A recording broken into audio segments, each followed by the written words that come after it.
नीतीश राणे ने कहा है कि मुस्लिम जो लड़कियां हैं वह जब परीक्षा देने जाएं तो बुर्का जो है वह पहन के ना जाए, इस तरह का स्टेटमेंट दिया है। और इसी मुद्दे पे हम बात करेंगे अबू आजमी जी से, जो नाम के मोहताज नहीं है। सर, आपसे मैं जानना चाहूंगा कि जिस तरह से नीतीश राणे ने एक बयान दिया है, क्या कहना चाहेंगे आप? देखिए, सबसे बड़ी बात है नीतीश राणे के इस नफरती भाषण की वजह से मंत्री बना दिया गया हो। तो उनको लगता है कि मेरी ड्यूटी है ये सिर्फ और सिर्फ चीप पब्लिसिटी लेने के लिए कर रहे हैं।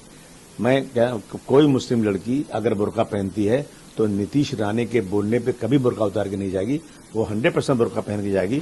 इसके पहले सुप्रीम कोर्ट में भी गए थे, सुप्रीम कोर्ट ने भी कहा बुर्का पहन सकते हैं, ये हमारे धर्म का एक हिस्सा है। और धर्म के हिस्से को इस तरह से नीतीश राणे जैसे लोग कभी नहीं रोक सकते। लड़कियां जाएंगी। अब आपको बहाना है कि थ्रेट का, इससे सिक्योरिटी थ्रेट है, आपको बहाना है कि इससे जो बच्चियां जो है नकल कर सकती हैं, कोई पेपर ले जा सकती है अंदर, या कोई चीज छुपा के ले जा सकती है जिससे एग्जाम में उससे फायदा उठाएंगी। तो ये पहले बात हो चुकी है, बुर्का पहन के जाएंगी। आप जो है एक सिक्योरिटी लेडी ऑफिसर रखिए और उनको एग्जाम हॉल में जाने के बाद या स्कूल में घुसने के बाद एक रूम में उनको चेक कर लीजिए पूरा कायदे के साथ में। आप एग्जाम रूम के बाहर चेक कर लीजिए, फिर हो गई बात। उसमें न कोई थ्रेट है, न कुछ, सब मालूम पड़ जाएगा आपको अच्छी तरह से। और अगर नीतीश राणे की बड़ी हिम्मत है ना, तो कभी सिख भाइयों की पगड़ी या उनकी तलवार के बारे में बोल के देखें तो इनकी नानी याद आ जाएगी। दूसरा सवाल मेरा ये है कि उनका कहना है कि नकल करने के लिए उसमें छिपा लेती हैं, लोग चेक नहीं कर पाते हैं। अरे हम तो बोले ना भैया, नकल करने के लिए छिपा लेती हैं तो सिक्योरिटी ऑफिसर से चेक करवा लो ना, चेक करवा लो सिक्योरिटी ऑफिसर से जाने के पहले। और नीतीश राणे को बड़ी चिंता पड़ी है नकल की।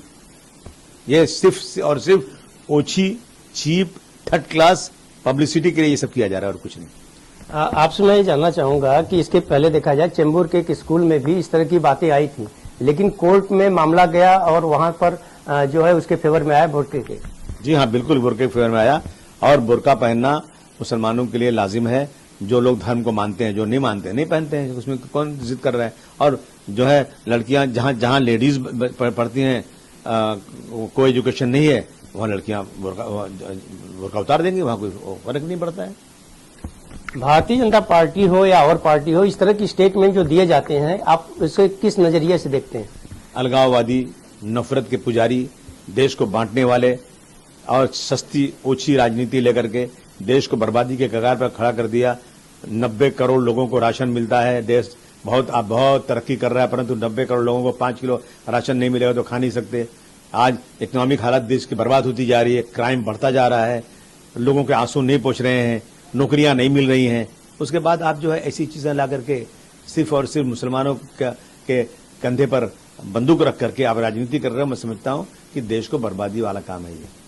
तो आपने देखा, अबू आजमी ने बड़े ही बेबाकी के साथ अपनी बात रखी और उन्होंने कहा कि अगर मुस्लिम लड़कियां अपने धर्म के अनुसार कपड़े पहनती हैं तो उस पर किसी को राजनीति नहीं करनी चाहिए।